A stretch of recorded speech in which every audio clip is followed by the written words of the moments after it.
Manolis Klabatseas is my name. I am member of the National Council of EPAM, and I am responsible for organizational matters. My question is addressed to the Spanish comrades.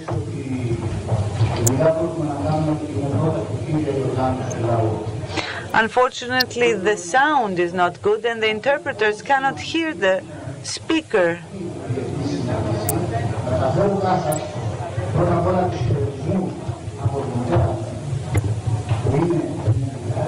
Let me convey the greetings of my mother, who is 91 years old and who is the eldest member of EPAM.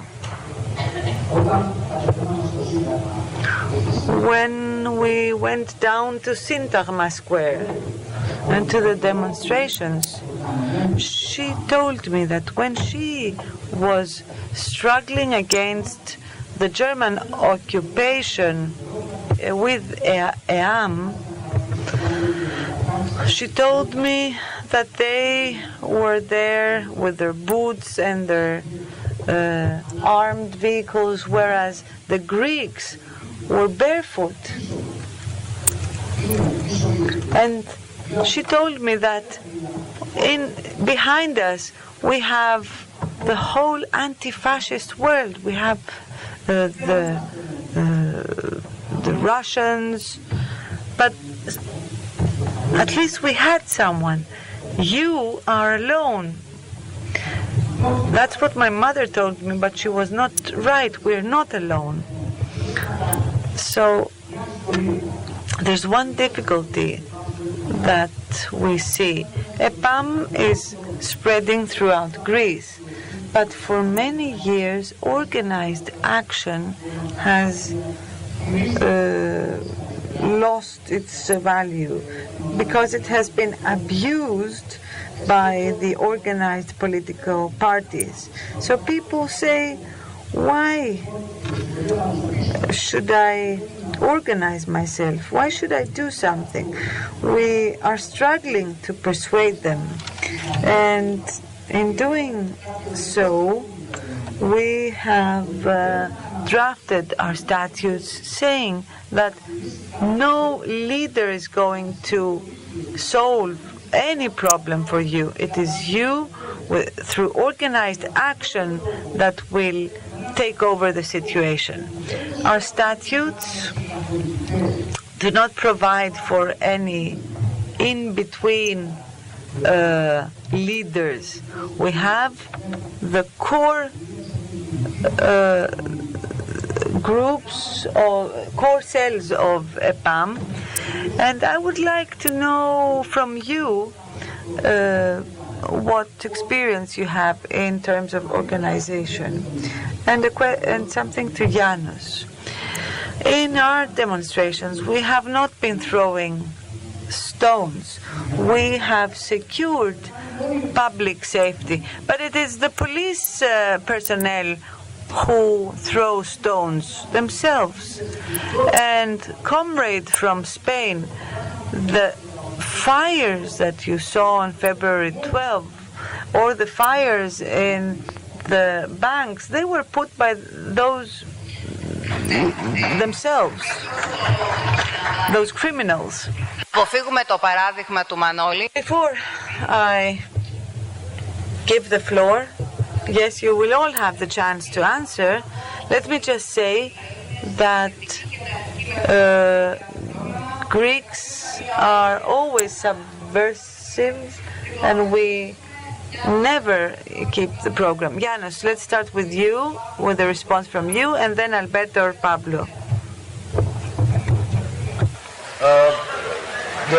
I'm a journalist in the newspaper, and we have published. That's what you hear. Okay.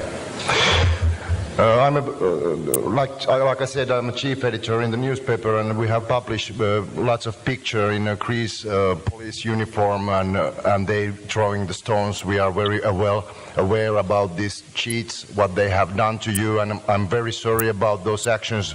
Those are the true criminals. So But we have to understand that that's the core problem too. So it needs also something from ourselves to be protected about those actions. Pablo, μας κάνει νομίζω και... Pablo, would you also like to address this question on the part of Spain, how you deal with this? Νομίζω ότι υπάρχει κάποιο πρόβλημα με τη μετάφραση, το Pablo δεν... Bueno, lo primero que como he comentado antes, efectivamente... First of all, is the situation in Spain is very similar. I should ask for advice from you because we are in the same situation. People find it very difficult to understand that there are alternative options and that parties cannot provide us with these alternatives. When the parties themselves take part in such regimes, it is very difficult for them to come later on and tell us and convince us that they are here to present a solution. That is why the peoples have to find solutions by themselves and not pay attention to any insults that they are subjected to. We are subjected to thousands of insults every day, thousands of criticisms and negative comments, but this should not break us. We have to be strong in our organization. And this organization needs to become stronger by the day, because strong organizations are the ones who in the end win. Good ideas do not always survive. Even if we are destroyed, our ideas will remain. However, they are the ones who govern and dominate. Even people who do not agree with these ideas today might agree with them in future. So we should not crumble in front of these insults by our adversaries. And another question from the audience. Έχω δώσει ήδη το λόγο, I have already provided the floor to a lady in the audience. Συγγνώμη, η κυρία με το κόκκινο... The lady in red, you asked for the floor. Oh, you asked for the floor for someone else? The question in Spanish. Yes, of course. Hola, señor Alberto Montero. Good afternoon, Mr. Alberto Montero. I am Jorge Mengo, and thank you very much for your presentation here. A very quick question for you. The common currency and its creation. And let me just make a short parenthesis here. This is not a currency. What is the reason for its creation? Was it the financialization? Was it the banks? Was it the organizations, the elites that control everything? Were they the ones who chose to create a common currency? Who is our real enemy? How are we going to change this trend? Because the euro is not our real enemy. Our real enemy is the system. And the system most certainly will react in coming years, in the coming decade. What I mean to say is that there will be changes in the European Union. The European Union will gradually become a federation.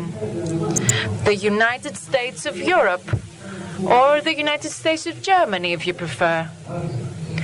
What would be your comment on this?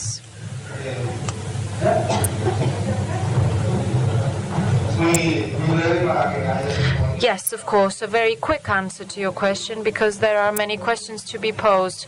First of all, the euro, whether we like it or not, is a currency. Secondly, I do not agree with the analysis that the European Union will turn into a federation. I do not believe that. I believe that we are heading towards something unknown. We do not know what it will become, but it might become a central, peripheral, regional organization controlled by the European Union.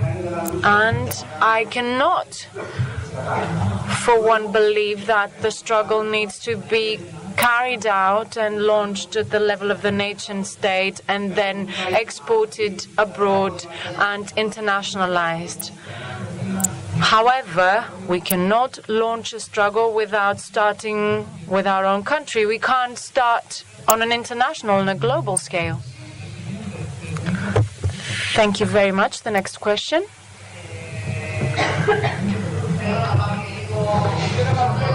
And I would like to turn towards the left wing of the room. There has been a complaint by the audience for not being able to pose a question. You have been choosing people from the front of the room, says the member of the audience, and not from the back.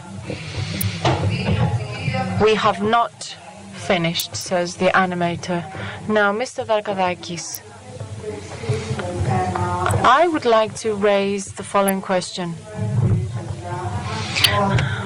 It was very correctly pointed out that the problem has to do with a democratic deficit and with our constitutions, because when we say that the fall of the euro will result in our successful ability to give back the mandate to the people and stop this autocratic regime in Europe, we will have problems. It would be discouraging to say that once we exit the euro, there will be problems. We do not convince even those that think that the euro provides them security. To me, the euro is just a symptom, but the root cause is the democratic deficit in the European continent and the deficit arising and stemming from other conventions and treaties. But if we don't succeed in putting 6 axes in the constitutions of the countries of the southern European periphery that would redress the balance and would bring back democracy, why would the exit from the euro bring about problems? Why would it bring about problems? This question is addressed to Alberto, so Alberto, we're waiting for a short answer. I completely agree. The most important thing is when we don't have democracy, and if conventions and treaties are not voted in a democratic manner, and if these treaties are imposed on the peoples. And this is why the solution and the arguments for addressing such problems lie and consist in our political stance. The euro is the symbol. By taking into our own hands, by the people taking into their own hands an alternative plan, we will have achieved the most substantial part. But we cannot counter a plan with another plan. It is the peoples who need to counter these autocratic regime. Thank you very much, Alberto. A small priority to our guests. I don't see the microphone.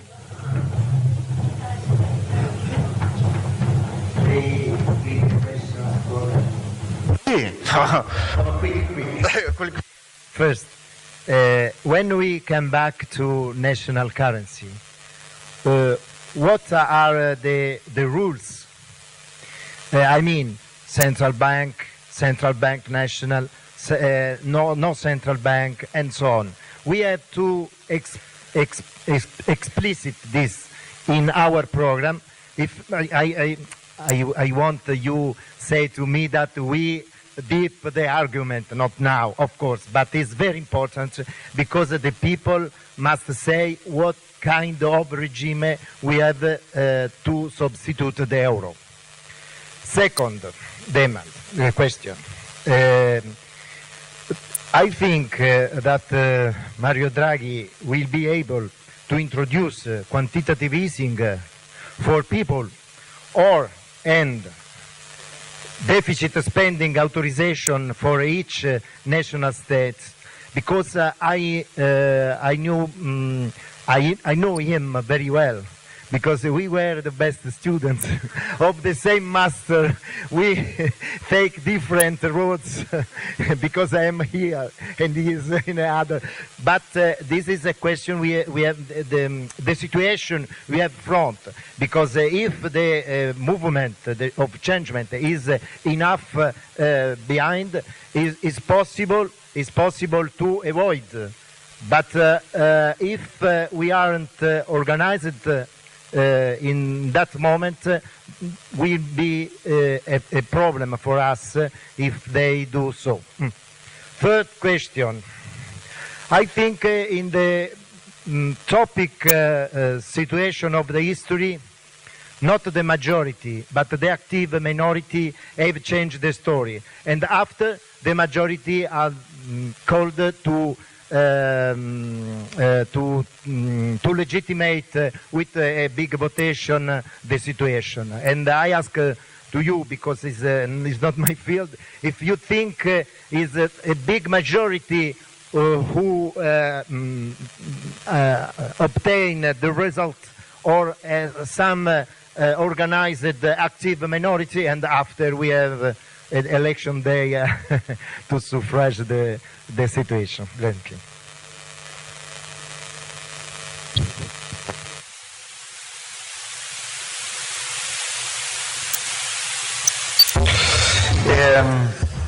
Gracias.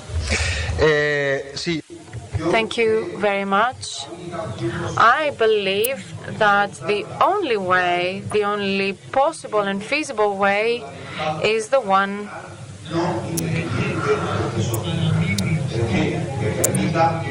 traced and seen throughout history.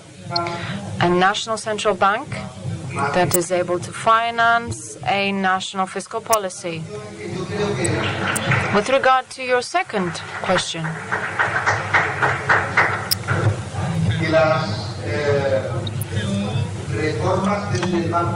my view is that whatever is decided by the European Central Bank in a framework, and allow me to use a very technical term, in this underdevelopment at the moment, in this underdeveloped framework, the economic and monetary policy is dead.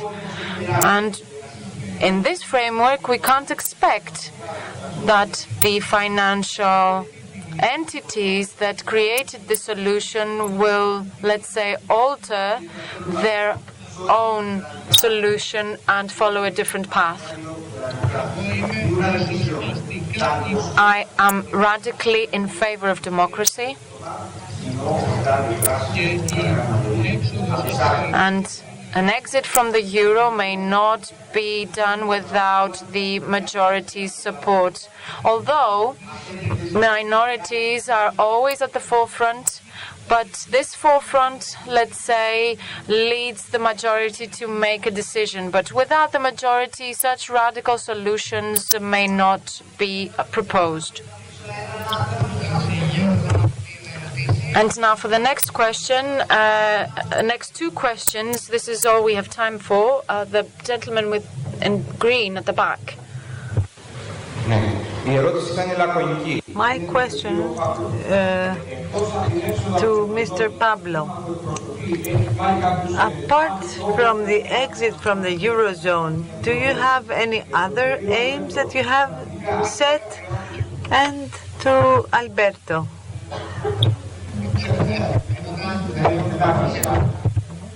There seems to be an issue with translation. To Alberto,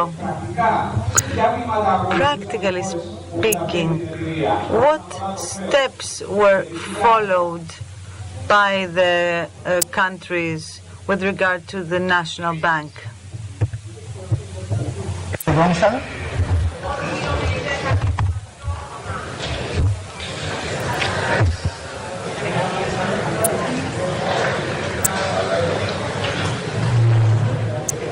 Να ξεκινήσω την ερώτηση, μ' ακούτε?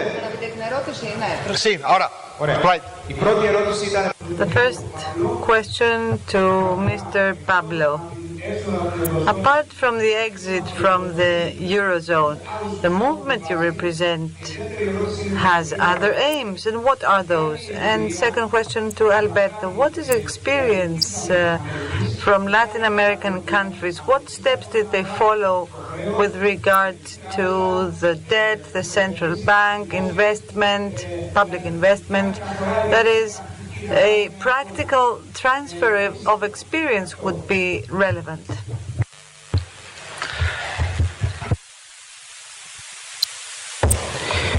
Bueno, evidentemente hay muchas más cosas y de hecho lo de... Of course, there are many other things. The euro is only part of it. As I said, we cannot speak of restructuring of debt relief. There has been a mechanism in Europe, in Greece, in Spain. There is the same movement that converts the private debt into a public one. But to do so, we need to exit the Eurozone. So we cannot speak about all this without exiting the Eurozone. And we must be frank that there's going to be a painful period to go through. First, we want to reach a new constitution. We want to set up a new constitutional order, a new society. We want to ask ourselves what country we want, what public services we want. And when we have identified those, we will also identify the ways, the policies to reach those goals without resorting to neoliberal policies. I could tell you a lot more about my proposals. For example, I propose a new funding for social programs. I could talk to you about partial renationalization of banks. I could tell you a lot, but the main issues is policies for the benefit of the people. But all these require the exit from the Eurozone.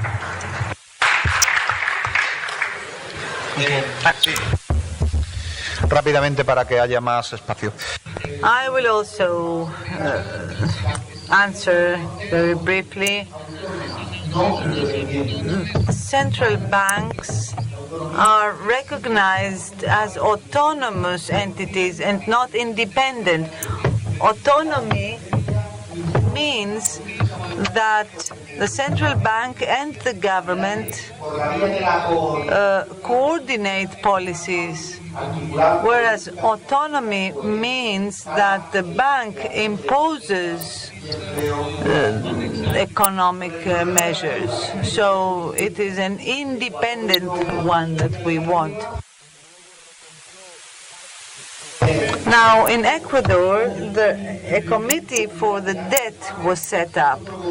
They then proceeded to a unilateral write-off of the debt, and they repurchased the debt at 1/5 of its value. This is a mechanism that allows the debtor to take an initiative before the risk of not servicing the debt at all. So it can be repurchased, and you can repurchase it at a lower price. Now, in the case of Latin American banks, no country, from the ones that I mentioned, Venezuela, Bolivia, or Ecuador, did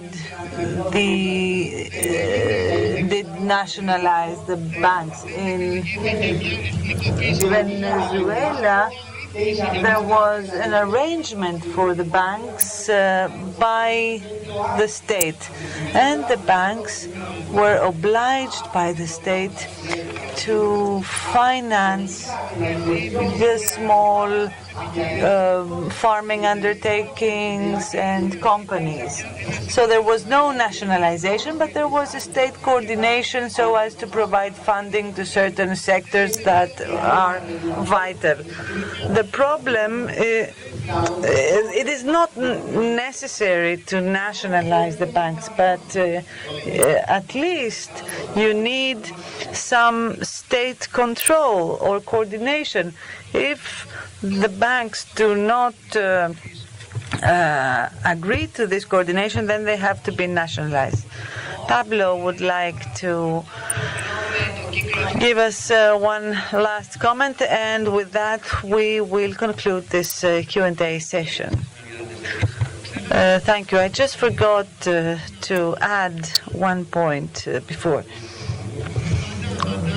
I always answer in economical terms, but the movement that I represent is called Real Democracy Now. We need to have a political framework with certain rules so as to help people escape poverty. Otherwise, with poverty, you cannot have freedom. This is a vicious circle. At this point, I would like to thank all the members of the panel, Pablo, Anthony, Janos, Alberto,